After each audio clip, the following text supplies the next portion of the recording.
This computer, 3, 2, 1, recording. Episode 412 with Roger Williams, author of my favorite book, Metamorphosis of Prime Intellect. And this is the first episode 412, of what I guess is the New Testament of TPC, because I have been suspended from YouTube for a second time for having on Dr. Richard Hodkinson, MD, PhD, who taught at, let's pull it up real quick. If you can just give me 10 seconds. Dr. Roger Hodkinson, he received his general medical degree, his PhD from Cambridge University in the UK, where he was a scholar at Corpus Christi College. Following a residency at the University of British Columbia, he became a Royal College certified general pathologist and also a fellow of the College of American Pathologists. He is in good standing with the College of Physicians and Surgeons of Alberta and has been recognized by the Court of Queen's Bench in Alberta as an expert in pathology, and he actually writes the pathology exam for residents, so he is way up there. He came on my podcast yesterday, made it abundantly clear that he is not anti-vax, that he has received every vaccination. He's made it abundantly clear that COVID is a real thing and it's killing people. He just expressed as a pathologist that he didn't think lockdowns are effective, that they just can't be until we're at like nanomedicine, and that he thinks a large part of this is politicians just kind of doubling down. He said if he watches the vaccine and he sees it works, he said he will cheer from the rooftops and he'll get it and he'll do it and he'll do a press conference. Oh my God, it works. That episode was taken down by YouTube after about 4 hours.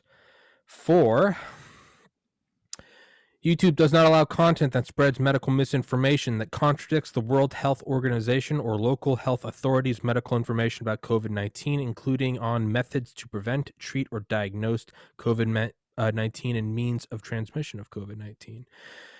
You cannot say anything that contradicts the World Health Organization. Now, I would like to make this abundantly clear. The first strike on my podcast was having on Miss Claire Lopez of Lopez LLC, a 20-year veteran of the CIA, who claimed that there was election fraud. That was episode 370. Whether or not there was or was not election fraud, whether or not lockdowns do or do not help prevent the spread of COVID, whether or not Trump is a reptilian shapeshifter from the planet system Draco, whether or not Roger's book, Metamorphosis of Prime Intellect, is or is not objectively the best book ever written. It does not matter. You have to be able to discuss it openly and freely. There has to be an open marketplace of ideas. Now, is YouTube a private company? You're damn right they are. And even now, I will stand by that. They are hiding behind Section 230, which I don't think they should be able to do. All of that being said, I got 2 strikes within a month of each other. If I get a third strike within 90 days of the first strike, my channel is permanently iced. I will now only be uploading 10-second clips of each episode to YouTube. It'll be the opening 10 seconds where you can go find the episode on Rumble and BitChute and Spotify. Because after the first strike, and Roger, I'll let you talk, I know I'm monologuing, but after the first strike, I decided I was only going to upload videos to YouTube that didn't pertain to controversial topics such as election fraud. What I found, and I'm now looking at more clearly in hindsight after being banned yesterday, is that because I put the majority of my energy into the YouTube channel, my BitChute account has 59 subscribers, Rumble has 123, YouTube has 3,707. I put the majority of my work into there. I am not unbiased onto where I want to make sure I can upload a video. I want to make sure I keep growing my biggest platform. By having that bias and desire to want to upload to YouTube, I was subconsciously not simply doing an episode and, hey, if we covered some controversial topics, I just won't upload it to YouTube.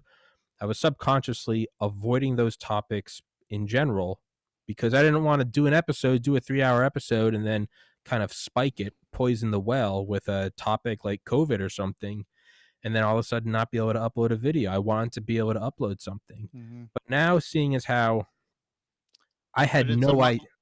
It's a minefield.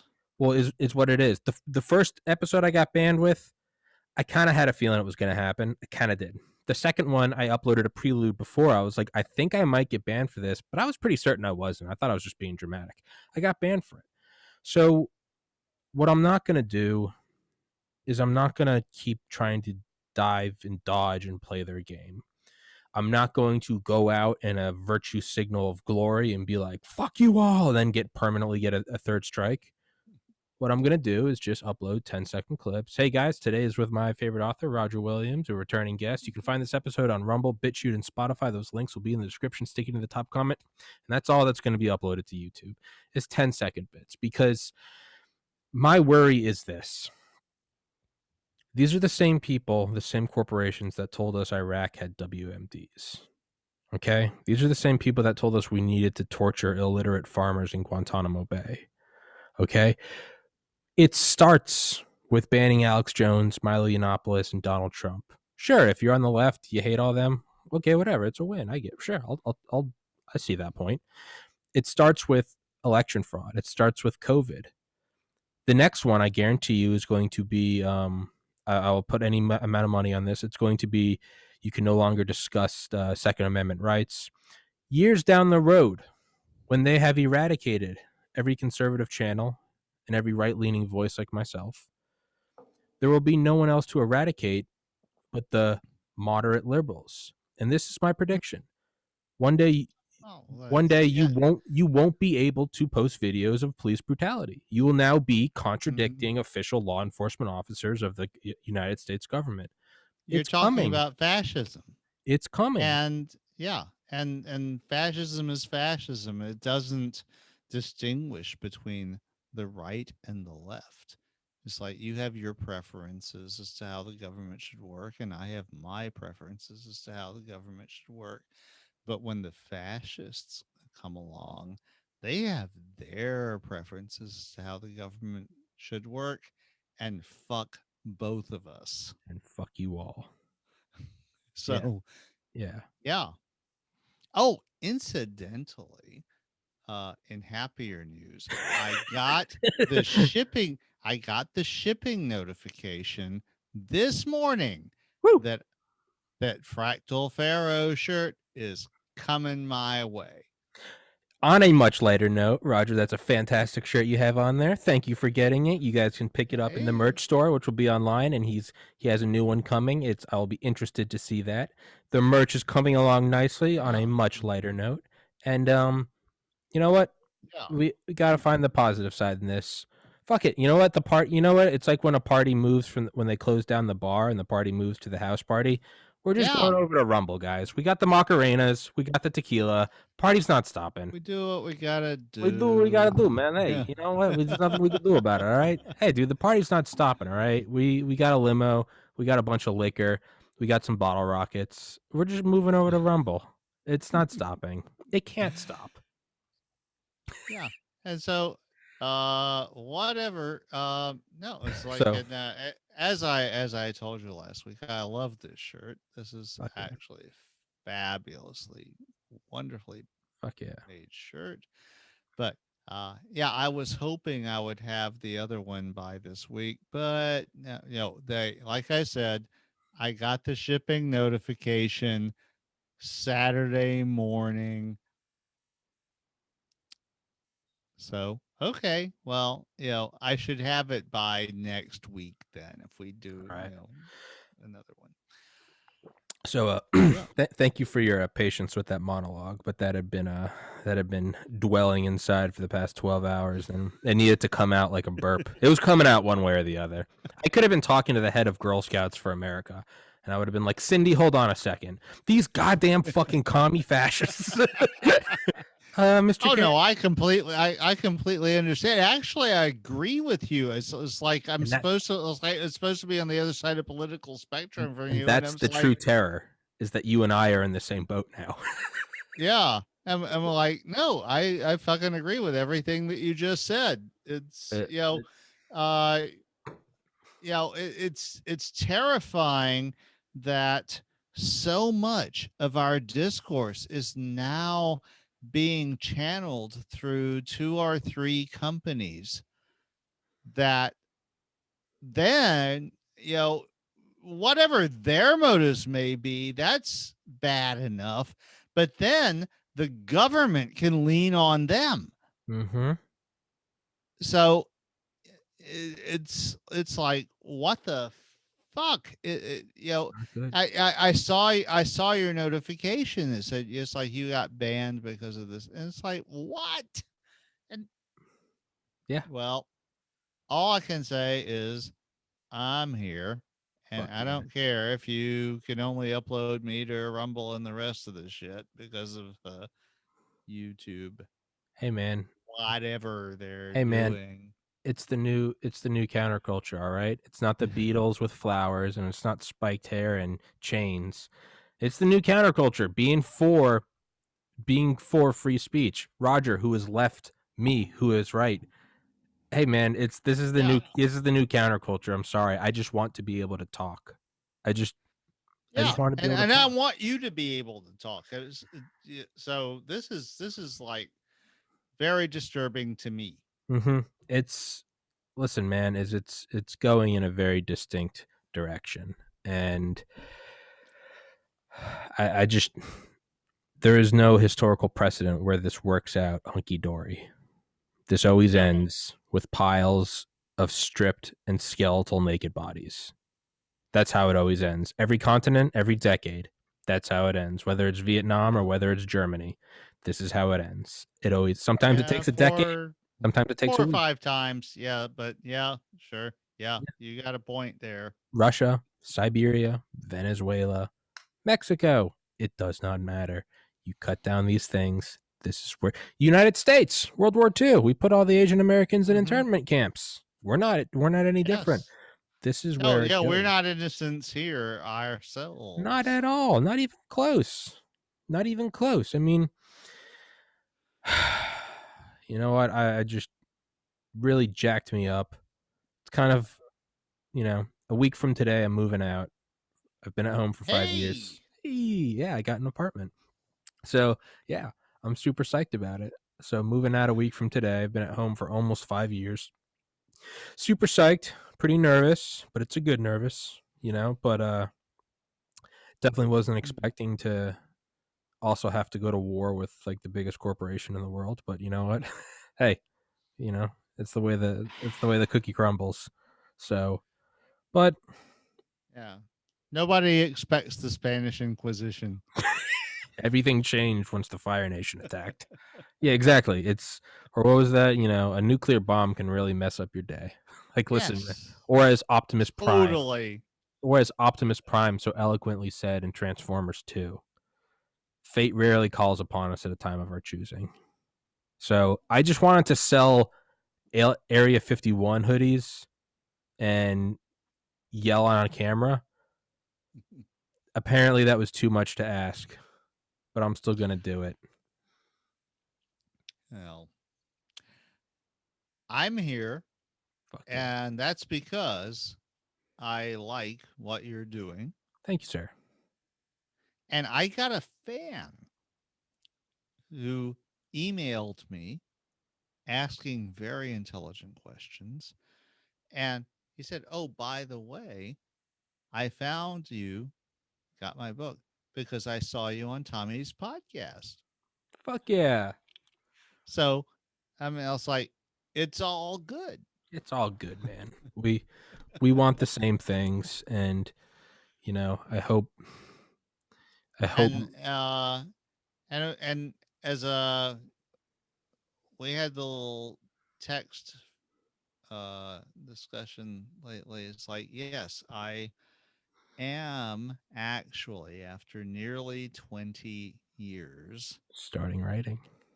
making progress. Yeah, starting to write. It's a complicated thing, but it was 4,000 words or so. And I'm eyeballing it and thinking that Topi is going to come in at about 80,000 words. It's going to be a bit longer than Mopi. Um, For everybody listening, Mopi is the metamorphosis of prime intellect. It's my favorite work of Rogers. It's my favorite book of all time. It's a fiction sci-fi book on a post technological singularity world. I first read it in 2016. Read it again probably about this time last year, and then emailed Roger and was like, "Do you want to come on my show?" And Roger and I have become buddies. He has since started progress on Topi, TOPI. What is it? The Transmigration. transmigration of prime intellect. So it's part 2. So just for all the new listeners, that's what Mopi and Topi are. And everyone flashes on the Transmigration of Timothy Archer, which is a Philip K. Dick novel. But I'm not actually flashing on that. The thing is, the transmigration is the journey between the real world where we live as physical beings and the spiritual world. So it's like when if you believe in heaven, then when you die, the transmigration is what happens when your spirit goes from here to that place. And I don't actually literally believe in that, Mm-hmm. but uh, the concept is rich. Mm-hmm. And the the thing that's different about Topi from Mopi is like almost everything else I've ever written. Uh, with Mopi, I got the starting scene first. Mm-hmm. The incredibly transgressive, fucked up first chapter, and I decided to record it as I saw it rather than trying to like make it publishable. Mm-hmm. Um, but the difference is that with Topi, I saw the ending first. When people started asking me after I published Mopi on the web, uh, I got dozens of people asking me, well, is there going to be a sequel? Do you have anything else to say about this? And the muse said, yeah, here's the thing. I actually have the outline for the entire book. And the thing that I saw most vividly with Topi is the last chapter. And so everything leads up to that. Fuck yeah. And the thing that caused the pause, okay, and you got to remember it took 12 years for me to write, to go from having the idea to writing Mopi. And I'm also used to the idea now that I don't force it Mm-hmm. because in 1994, I wrote about a chapter a month. And then one day, uh, no more chapters were forthcoming. I had chapter 7, and I had kind of an idea what had to happen in chapter 8, but the the thing didn't happen where I was, seized by the impulse, sat down and just pounded it out. It didn't happen. Mm-hmm. And so I tried to force it.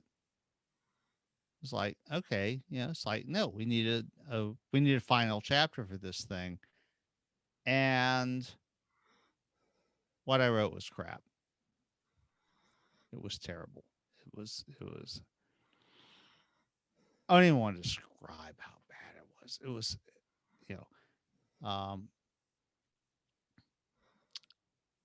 I didn't understand my own characters well enough to go into their future, project them. Uh, and I tried, I basically, like I said, I don't even want to describe. But what happened about a year later? So I've got 7 chapters of this book that I know is the best thing I will ever write. Mm-hmm.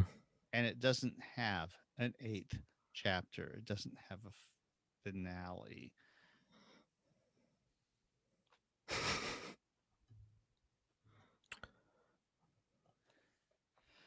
A friend of mine who had an art gallery in Covington. Modern primitives. Is that it's a hooded woman with a snake? Yes, that's exactly what it is. Um, this was published in 1989, and uh, it's a little difficult to process today.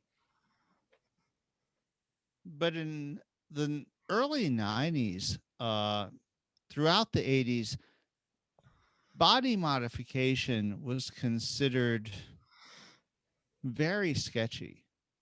It was, Do you mean tattoos or like piercings and like subdermal implants? yes, all of those Oh, things. okay.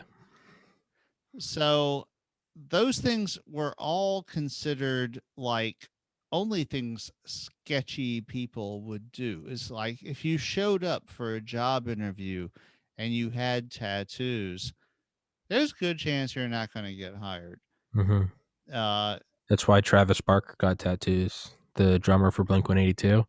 He wanted to force him. He wanted to force it so that his only way of succeeding was getting better at drumming. He was like, I don't want to be able to. He was like, I don't want to be able to bail out and go to some corporate job. He just. Yeah. yeah, well, and that was the thing. But the thing is, now that strategy wouldn't work because now everybody seems to take it for granted. I remember the company. I've worked for the same company for 35 years, and I remember very vividly, not all that long ago, you showed up with tattoos. They would have been like, what the fuck? Yeah. And what happened to them was they bought a bunch of uh, offices along the West Coast in California, Oregon, Seattle, and all. And a lot of those guys, they're tattered up. I mean, that's just like, it out there, the culture was different. And believe me, when those guys showed up here in Louisiana, there was some culture shock. but uh but the thing is, they've come to accept it.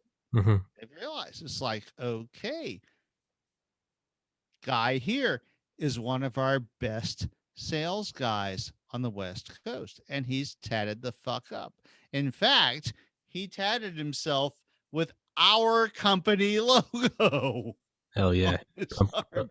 company And man. it's like, yeah, it's like, well, even if he leaves the company, it will still be part of his history. So why not do that? Sure. Now, the funny thing there is of course I'm writing this story and I don't do the body modification thing. I have none. I have no piercings, I have no tats. I've thought about it, Mm-hmm. but my generation was very, very, very resistant to that. Mm-hmm. But I had to understand it to write the 8th chapter of Mopey because Carolyn lived 100 years like I have, where you just don't do these things. But then she lived 600 years as a daredevil. Mm-hmm. And what I didn't understand the first time when I tried to force myself to write the last chapter was that being thrown back into the Garden of Eden type situation wouldn't erase the 600 years. Mm-hmm. She's still a daredevil.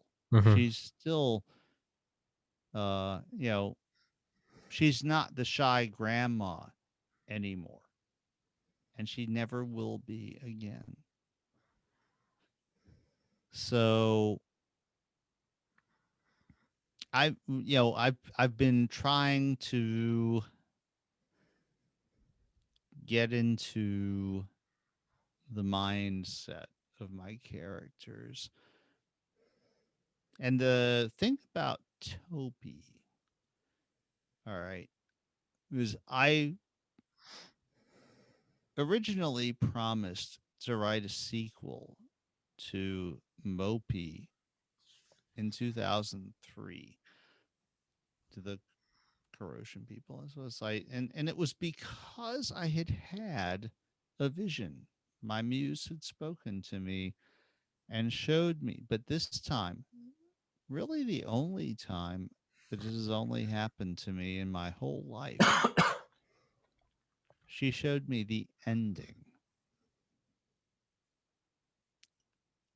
So I know how Topi ends. Mm-hmm. But yeah, so I wrote an outline, which I still have and I'm working from. But at I worked from that in the early aughts after I'd promised, well, yes, I'm going to write this sequel. And I wrote 6 chapters. And I got to a point where I couldn't make any more progress because I have a character who becomes uh, more than one human. They merge.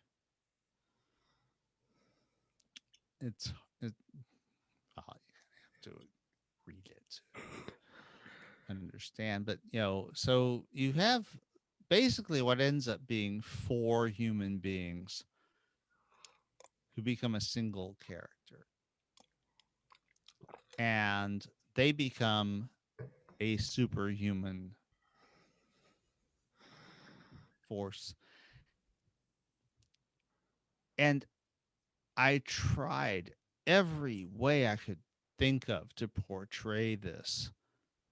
And I couldn't because it's everything came out to all, is it Lucy, the first person, you know, of this? And then now everything is, well, is this a this person thought or a that person thought or something? And it's like, no, I want it to be once these people merge into a single consciousness, they are a single consciousness. It's a new entity, if you Yes. will, And like mixing but colors. yeah, but I couldn't find a way to portray that in using the faulty vehicle of language as we have it, until I finally about 5 years ago I realized that if I portrayed her in the first person, if the entire book was written from her viewpoint, first person, then I could do it, because then it's I had this thought. It's not Lucy had this thought. Was it a Josh thought? Was it a so and so thought? Was it a whatever thought? But no, it can be just I had this thought, and I realized that I could make it work that way.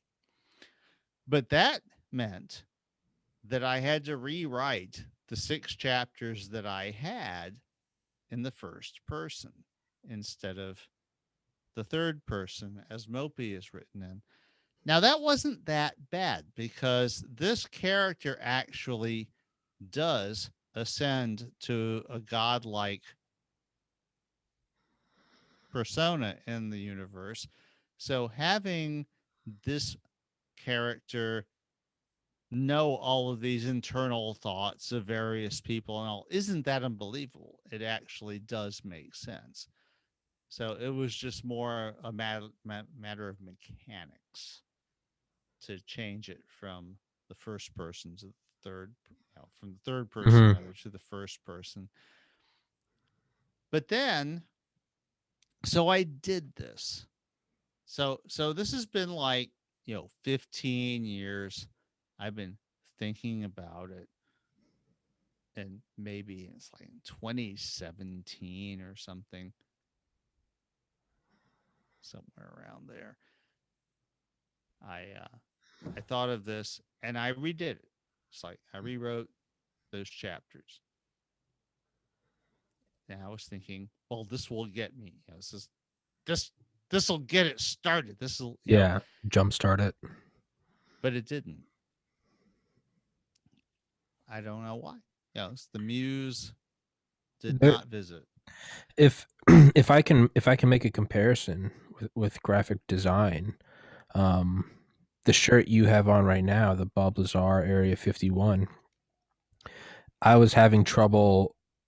I knew I wanted to create it, but I didn't know what it was going to look like. So I knew I wanted Bob Lazar, and I knew I wanted an alien. So I started with that. I didn't know how I was going to go with it. First, it started as like old like World War II blueprints, like OSS, like classified. It was kind of like gray, not gray, almost a little brown, Manila-ish. Um, but I still didn't feel right. I did JFK with JFK's glasses, and the reflection of his glasses had the saucers in them, and it was like insinuating the real reason JFK was killed because he was going to blow the whistle on UFOs. And there's all these iterations, and you can go back in my photo library, just like Fractal Pharaoh. You can go back and you see all these kind of like it's almost like a chronology of like no, not that one, not that one. And then while I was kind of what you're saying is I don't always know what it's going to look like, but I just kind of keep shoveling coal into the furnace, and I'm like, it's something's going to come out. And finally, what always happens, and it No. happened with Fractal Pharaoh too, is I get like a sort of like flash. I mean, like a literal like in my mind's eye, I see it, and all of a sudden, I just saw that blue. I saw like the polished blueprints. I saw like schematics of like an F-22 Raptor or a nuclear submarine, and all of a sudden it just hit like a freight train. And I was like, and now I just kind of have to, I fittingly for Bob Lazar, I just have to reverse engineer it, or like what you saw with No. Topi. You saw the end. So like I saw what you're wearing. I just all of a sudden I saw it and I was like, oh, now I just got to piece it together. And you just, but it's Yeah. a weird. The muse shows up when she wants to. Exactly. She's a And fickle yeah. bitch. Oh, very. She is always on her period. She has never gotten enough sleep. But goddamn, she fucks your brains out, and that's why you keep coming back. It's Yep. no one does it like her. So it's like when I wrote about 4,000 new words on Topi on Wednesday, I was like, well, and you got to remember the also the reason that I am very very reluctant to force it is that I tried to force it in 1994 Mm-hmm. and what I got was crap. Yeah, yeah. So I know it's like, no, this is not a thing I can force. I have to wait until it's correct. Well, it's And same again. Graphic design. I've had ideas that yes, I've tried to force, and it's painful. But eventually, you learn to just put it down, and you're like, I'll come back in 6 months. and it's really Right. painful because you're like, I want it now, but then you make something and you're like, I mean, it's like that would get a C. You're like, that's not a. And then once you do wait, that's when you get the shirt you're wearing. You finish it and you're like, there it is. You're like A plus. Yes. It's And uh, so I have been waiting for close to 20 years. yeah. I promised people that I would that I would write this sequel. And what happened instead was I wrote a 200,000 word serial Serious. on Reddit. But that was the thing that kind of gave me the confidence. Not really confidence. I didn't have any confidence, but it was a thing that I had to do and try because I was terrorized. I was terrified that it would suck. Mm-hmm. And I've written 4,000 new words now, and I've read them back. And You're feeling it. no, it's good. Fuck yeah. It's good. Fuck yeah. Yeah, Yeah. Fuck yeah. I'm back. Fuck yeah. I'm I'm thinking that the transmigration of Prime Intellect may actually be complete by the end of 2021 Really? because I know the entire story. It's There's true. no there's no You just got to color in between the lines. yes. Just got to fill it out. It's it will be different from anything I've ever done before because I now what I'm thinking is that it may run off the lines and I might have to refactor, but I do that all the time. That's just like that's what I do. But it's the no, but I have literally tried to start writing on this dozens of times and just my fingers would not move. Mm-hmm. This time they did, and it was natural, and it was, it was, and after 3 hours, I looked back at what I did, and it was like, okay, I, I think I'm back. Fuck yeah. So, so that's where we are with the transmigration of prime intellect. Fuck yeah.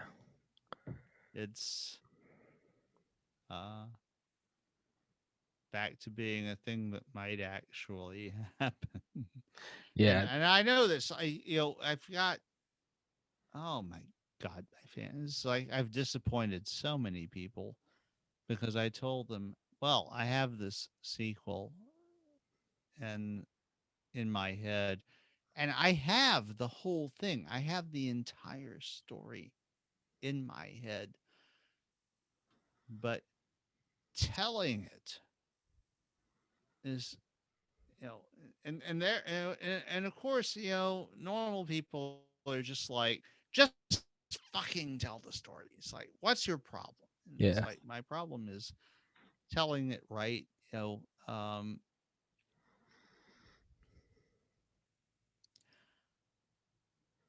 I shit. You're a better listener than most people are. You're good, Roger. So yeah, I mean, I'm just doing what I can here.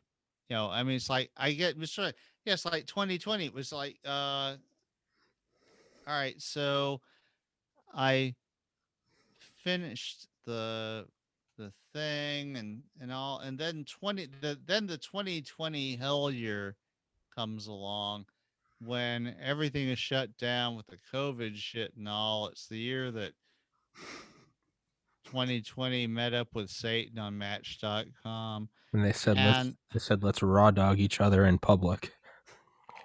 yeah, and so it's like, all right, we're coming out of that. Yeah. Um,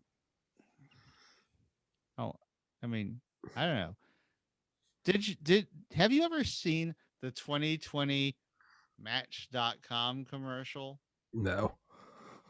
That was, oh my god, you it is so fucking hilarious.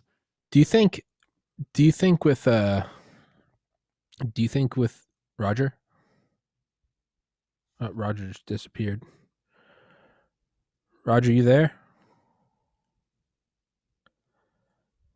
I think we lost Roger. Well, I'll try to talk while I text him. It is, we are only going to be on BitChute and Rumble from here forward, trying to multitask. I am texting Roger. Roger, you froze up. Roger, you froze up. Roger, you froze up. I don't want any dead air. Roger, you froze up. Yeah, Roger just vanished. So excuse the technical difficulties. Yeah, I mean, I would imagine we're going to have more technical difficulties as we move forward. Rumble and BitChute don't, they definitely don't have the same, I guess, capacity, uh, infrastructure, cyber infrastructure, scaffolding, if you will, of YouTube. I mean, YouTube's a powerhouse. It's $1 trillion powerhouse. But what we do have is what we have, and I can't sit by as I get censored. It's because I just look, man, you don't have to agree with my contention that there was fraud in the November 2020 election. Is he back? He's back. He froze up, Roger. Oh, Yeah, I was filling the. I yeah, was. you sent me a text and I sent you a response. It was Oh, like, yeah, okay, you okay, heard. It's okay. like, what the fuck was that? Yeah, it happened. It happened yesterday as well. I have no idea. It's whatever, dude. The first matters of action when I move out is getting that sweet, sweet gigabit Ethernet. Ooh, ooh. I got the smallest Yeah. apartment I could that cost the least amount of money as I could get, just so I could have some, because I've already set aside X amount of dollars for rent, and then I found something that costs less than the amount I've saved, so that I can splurge and get some, like, you know, get some, at the end of Terminator 3 when they initiate Skynet and the general goes, he starts uploading it and it's like, proceeding, sir, 70 terabytes a second. I'm going for that Skynet internet, 70 terabytes a second. I want to be able to send my whole library 11 times a second. um So how many square feet? this, I think 8 or 900. It's tiny. It's tiny, but you know what, No, but for a single guy, that's no, that's it's that's what not I bad at all. it's what I Yeah. got, and I'm gonna make the most of it. I'm I lived for gonna, several years in a 900 square foot half yeah, duplex in yeah. Kenner, Louisiana. So yeah. I'm gonna make do with. I'm definitely more nervous than I thought I would be. I mean, I moved out of my parents' house. I moved out when I was 19 to go to college, and then I moved home when I was 26. So I mean, I lived 7 years on my own, but I've been home for 5 years now, and it's kind of become my norm. And as much as I'm dying to get out, I'm definitely a little nervous because it's like, oh shit, this is kind of all I've known for five Yeah, years. but it's not. But living in the real world is not quite the same as being a college student, even when you're paying your own expenses there. Mhm. So, yeah, Yeah, hey, it's it's nerve wracking, man. But you know, it's but nerve you got to wracking. do what you got to do. Yeah, I'm just gonna push harder. I'm gonna just keep putting out designs on merchandise, and yeah, man, I don't know. Definitely nerve wracking, but this is also what I wanted, right? If I wanted if I wanted a very safe vanilla life, I would have continued onwards to medical school. I would have gotten MD, and I would have done that. Instead, I'm starting a podcast trying to fight the biggest corporation in the world, and probably on every list under the sun, as I've had on members from the CIA and Delta Force and Air Force and nuclear bomber pilots. And yeah, I mean, but one thing I always have to remind myself is that, and it's such like a cheesy, simple quote, but no one gets out alive. There's no outcome where like everything works out hunky dory. Like, best case scenario is you retire and you make it and you die in your 80s or 90s. Mm-hmm. But even then, you die. I mean, I watched my grandma, she outlived my grandfather by 8 years. Her mind was going in the last couple, she was still all there, but short-term memory was gone. And best case scenario, she raised a beautiful family, 6 kids, retired. They raised their grandchildren. Best case scenario, you still grow old alone in your house. I mean, granted, we were there for her, but to me, I look at it as is like, I'm not getting out of here alive. So might as well. It's like what the comedian Duncan Trussell says. He's one of Joe Rogan's best friends. He's like he he is the opposite of Joe Rogan. You are my Duncan. I am Rogan and you are my Duncan. Polar opposite, but great friends.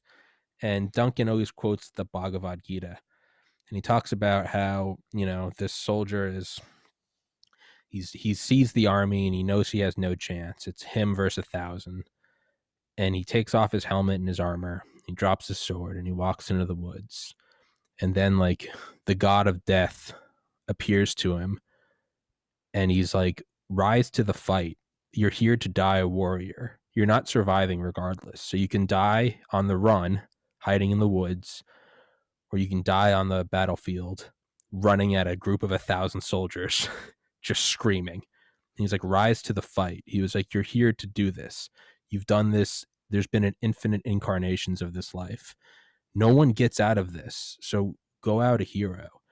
And this is all I need to stipulate or note. This is all subjective heroism for me. Me going out and building this podcast and forming my own revenue stream. That's my own heroism. That's not an objective, like I am a hero. No. It's for me because that's what terrifies me the most. It's what Ram Dass said. He goes, I went and got my PhD primarily out of fear. I got into medical school primarily out of fear. And what I'm Well, fear doing, is very motivating. oh, it is, but it can also ruin you. And Mm. I mean, what I'm doing right now is terrifying me. I'm about to move out on my own, making a living off of a podcast that at any time might get censored by companies that have a market value of $2 trillion. I mean, I'm terrified. Yeah. I'm scared shitless. But yeah, I don't know. I don't know how I got on that topic, Roger, but if you can't tell, that's what's on my mind. That's what's right under the surface. Probably because it's on your mind. Probably. Yes.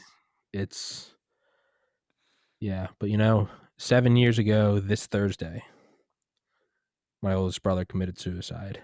And if that version of me could come into the future and look at me, he'd be like, dude, I would die for your problems. I would die to have the biggest stress in my life be like, I got to move out into my own place so I can build my podcast empire, having on guests when I want to talk about what I want, as I produce my own merch of crazy pharaohs and sell it on hoodies and make a living doing that.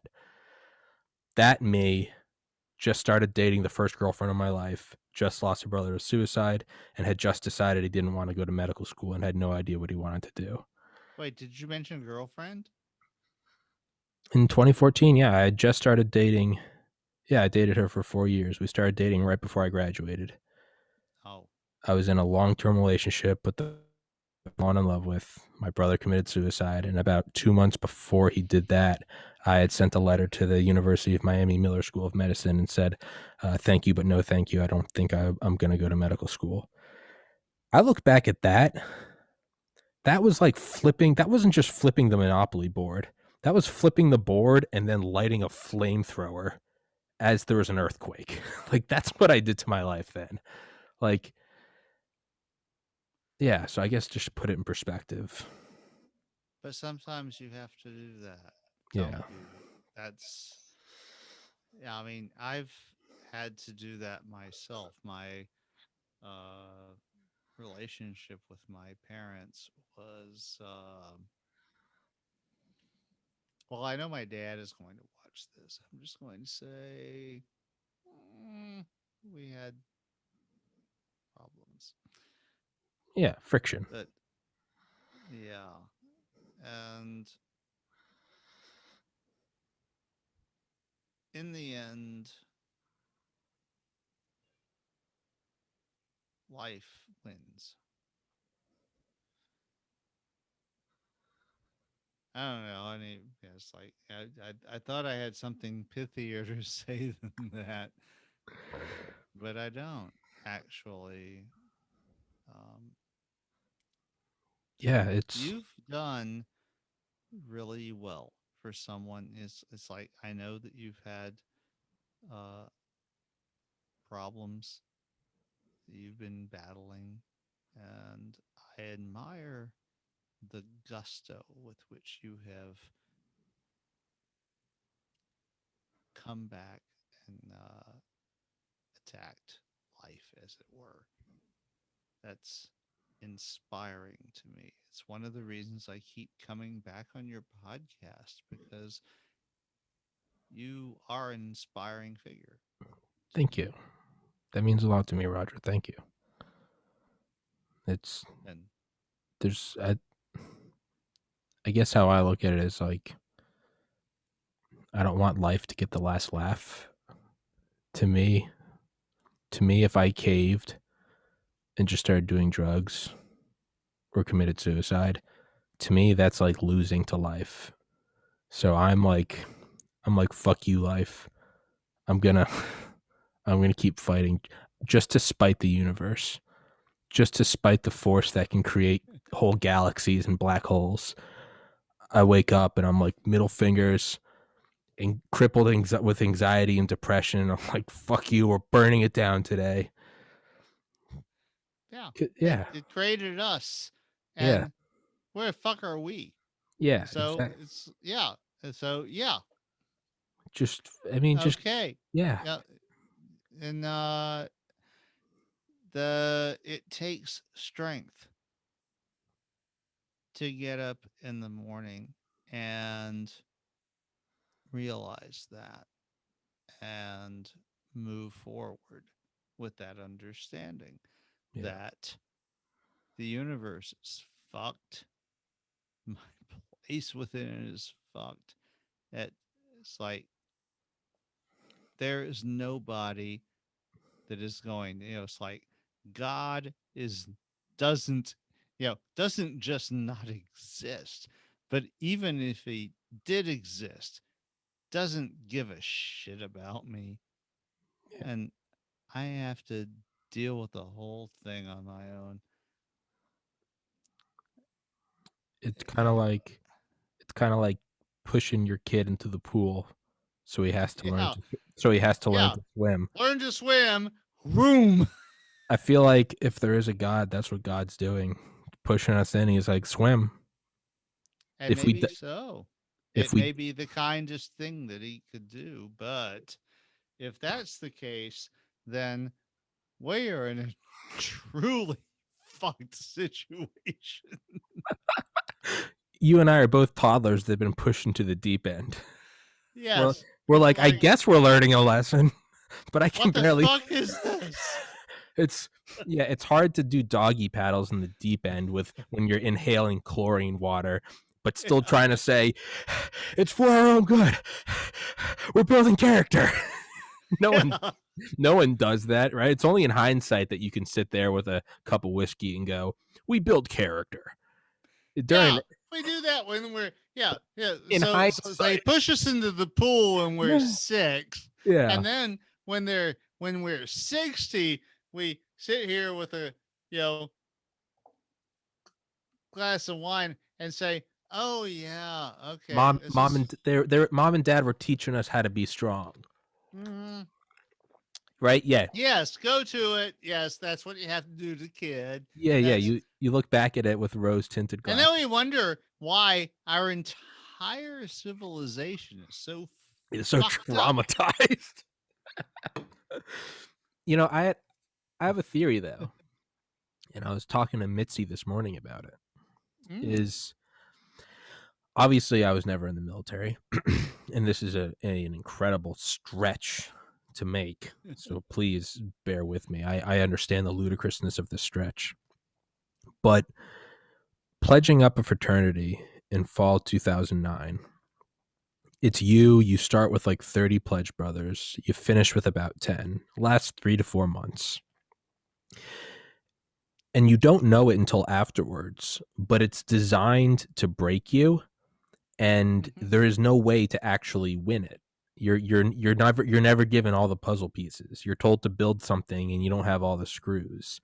And the purpose is not to see who can figure it out. It's the purpose is to make you guys bond together in the face of just impossible odds. When you have to, that you have to memorize like the creed of the fraternity, and maybe it's like 2 paragraphs, and then you memorize it and you get ready and they go write it down on the Sunday testing, and then they tell you only have 30 seconds. I couldn't if I practiced every day of my life, I couldn't write all 2 paragraphs in 30 seconds or 3 paragraphs or whatever it is. Mm. And at the time, I remember thinking like, think of how obsessed I get with stuff. I was like, I'm going to do it. And even I couldn't do it. And you have to do all the shit that no one can do. You can't go pick up every brother from every bar at 2 a.m. You physically don't exist in enough places at once. There's not enough time in the day. But they force you to think that they all did it. They're like, we did it. So you're just like, fuck. So one by one, your pledge brothers are dropping. You're always you never have enough sleep. You're always dehydrated. You can't drink. You're always wearing a stupid fucking tie and pledge clothes, your pledge gear. And all your friends are partying with girls, and here you are fucking getting hazed at 2 a.m. with a bunch of drunk brothers throwing mud and dog shit at you and hitting you with paddles. And you're like, what the fuck? And as you get towards the end and you're in Hell Week and it's just you and a couple buddies left and you guys have bonded together, you're like, when we get in there, we're going to fix pledgeship because it shouldn't be this impossible. And then you get in there and all these guys that you thought were your enemies, they start laughing. When you get initiated and they take the hood off and they're all sitting around just laughing and they're like, you made it. And you're like, wait, what? These guys you hate, they come up to you with a beer and they're like, what's up, fucker? Like, Now I'm you're glad. one of them. And you're like, oh, and you realize, and they're just like laughing. They're like, dude, I was so happy you made it. I didn't want you to quit. And you're like, what? And then like, as you get through, you realize it was designed for you to never win. They told you to build a ladder, but they didn't give you all the pieces. And the purpose wasn't to build the ladder. It was for you and your friends to find a way to still hold it together. Metaphorically, there was no ladder, but to Mm. metaphorically do it, right? So when you get on the other side, you don't then go, let's fix pledgeship. Let's give them 5 minutes to write down the paragraphs. Let's, maybe they only have to pick up one brother from the bar. No, because you go, oh, and then you talk to them and they go, yeah, we didn't do all that shit. It's impossible. No one can do that. And you go, oh, the whole thing is designed to fuck you. And you don't fix it because you realize the purpose of the thing is not to be won, it's to get through. And you and your buddies, you and your pledge brothers, just like heating up metal to weld it together, you make the situation so bad, you add so much pressure that there's nothing else to do but to either quit or to fuse with your pledge brothers. 12 years later, I'm still friends with all of them. So it does work. I mean, they all reached out to me the day they found out my brother died. I mean, I'm in contact with them more than I am any other friends. And so I was talking to Mitzi about this. I think that might be the purpose of Earth and the universe. I think it's just believable enough to think we can do it. We're like, if we stopped spending all this money on defense and nuclear weapons, we could probably feed and clothe everybody, and we should try. But the reason it seems so futile is I think it's supposed to be futile, because I think this is like, if there is a God, this is tough love. And when you die, I don't know what's on the other side, but I can only imagine it's some form of fraternity or sorority or genderlessness initiation. And you realize, oh, it's supposed to be fucked. Bacon's supposed to taste good. You're not supposed to want to go to the gym. Hard work doesn't feel good. But it's only through these situations that guys like you and I become friends, right? It's only through YouTube censoring me and taking down my channel that I have to dig deep and be like, fuck it, let's keep working harder. And this might just be like a Stockholm syndrome rationalization, because the reality is everything's fucked. And if I examined it soberly, I would just go insane and kill myself. Maybe this is just myself, my brain protecting me. And it might very well be. But I like to look at it as it's so tough because it's not supposed to be won. You can't win. Well, and that is actually a central theme of Mopey and Topi, that you can't, you know, I mean, the whole reason everyone goes insane in Mopey is that there's no way to lose. Yeah. And Yeah. the if there isn't a possibility of losing, then winning doesn't matter. Yeah. No, it's when you, for instance, Just Cause 3, one of my favorite games. You go into this hostile nation, you have to liberate the people. Mm-hmm. The entire thing is you just have to, the dictator's name is Di Ravello, and you have to destroy he's got bases all over his country, and they're comically painted red. And like, you have to break everything that's red. And then when you take over, everything turns blue. It's the most like simple minded, you just blow up the red stuff. Red bad, blue good. And it takes like 100 hours to liberate there's bases, and multiple bases make up a region, multiple regions make up provinces, and multiple provinces make up, I think, regions. There's hundreds and hundreds. It takes days to do it. Even if you've played the game before, it takes days to go through and liberate every goddamn fucking base. And as soon as you finish it and you kill all the bad guys and you've liberated the whole country, you've unlocked every weapon, you've unlocked airdrops. So when the game starts, you only have a pistol, but at the end of the game, you can call in an airdrop, and like an F-15 lands on the ground next to you, and you can get a rocket launcher and a nuclear weapon. You become like a god. There's something called the Eden Spark. It's just a laser, and you point it at the ground, and an actual directed energy weapon from orbit shoots a beam straight down. So like, whereas it used to take 10 minutes to destroy an enemy tank, now you can point the Eden Spark at a whole, column of tanks. Instant. Whoosh, they just vanish. You become a god. And when you get to that point, I can only play the game for like another couple hours It because you've stops done being fun, everything. isn't it? It's not fun. So what do? New game. Are you sure? Yes. You will lose all progress. Good. Start a new game. Because that's what's fun, is that you're fucked. Mhm. It's Well, and I mean, that's the entire premise of my silly little novel. And it's the entire premise of its sequel that I'm working on. Uh, the Yeah, I mean, I don't know.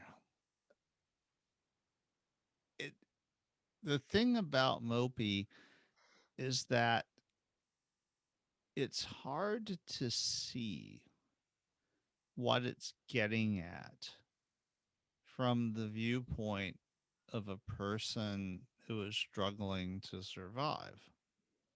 I get that. That's but once you transcend that state of struggling to survive, then it becomes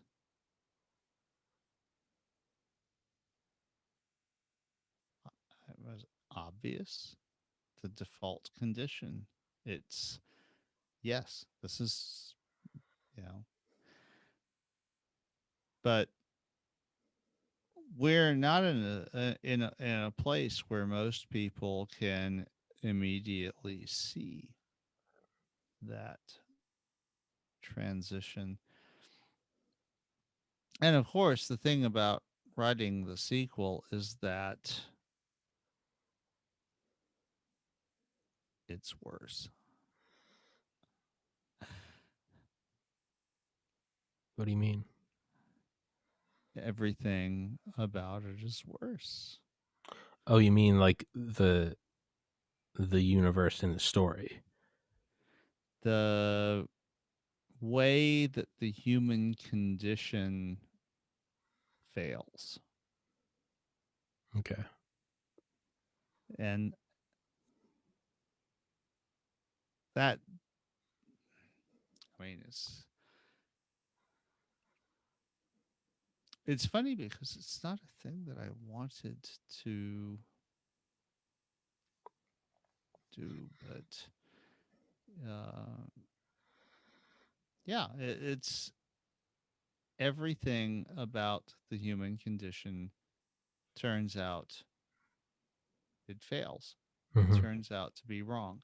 It turns everything that you expect about the world turns out to be wrong in this universe. And unlike in the original story, the ending of Topi is the actual end of the universe, the end of the human race, the end of everything.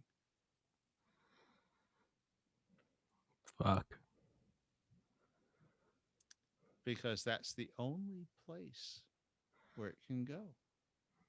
It is. It's the only logical conclusion. Or not logical.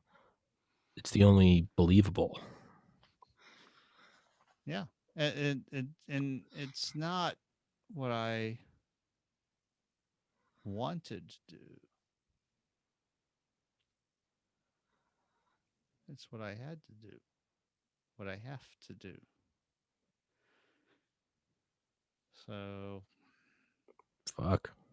Well, if you're looking for a happy story, not it. don't no.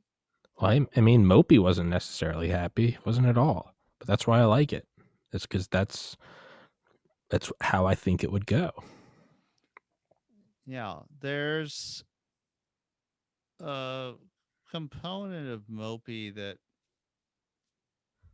was kind of a howl of rage. Um, because I was becoming middle aged and my body was starting to fail me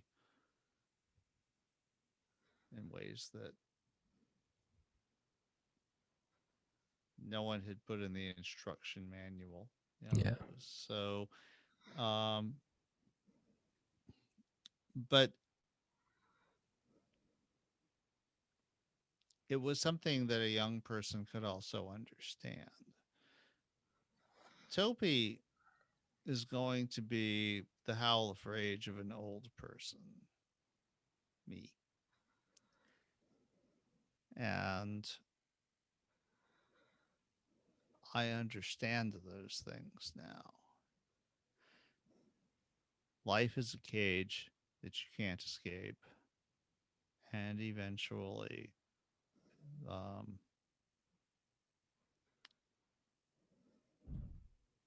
they duck it under the water and you drown.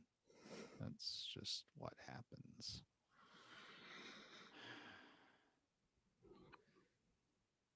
But I can do the best I can,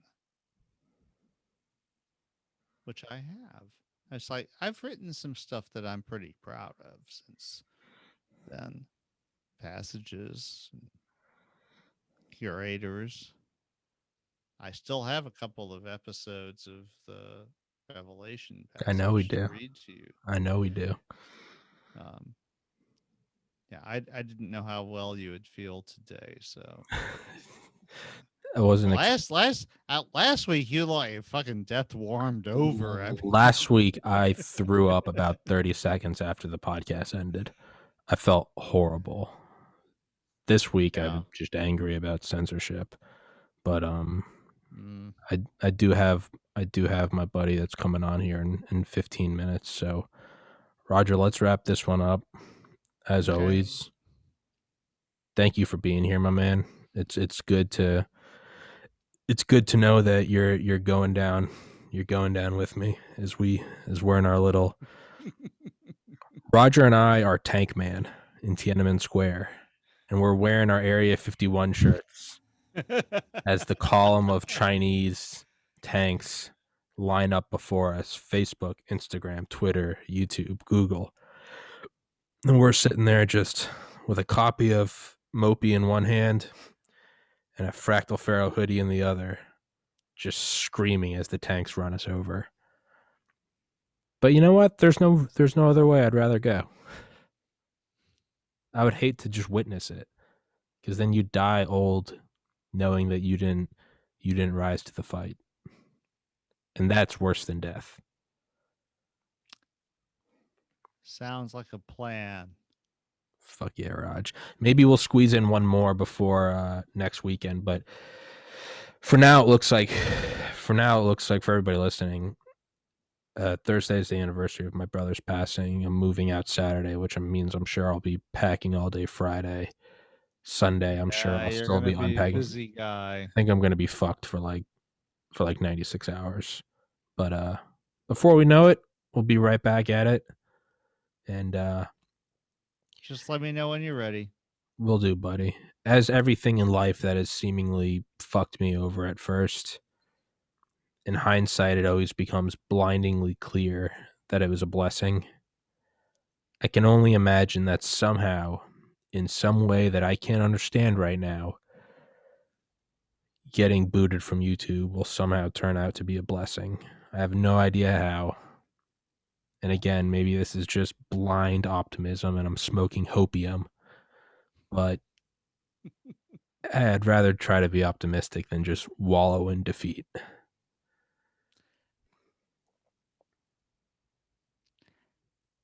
You go, man. Fuck yeah. Thanks, Roger. Much love, brother.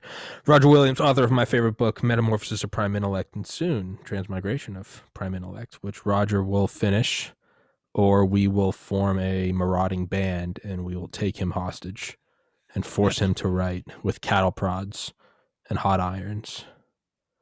Like Misery. Yeah. Well, this podcast is thoroughly devolved. All right, Roger. I'll see you, my man. Take care, brother. God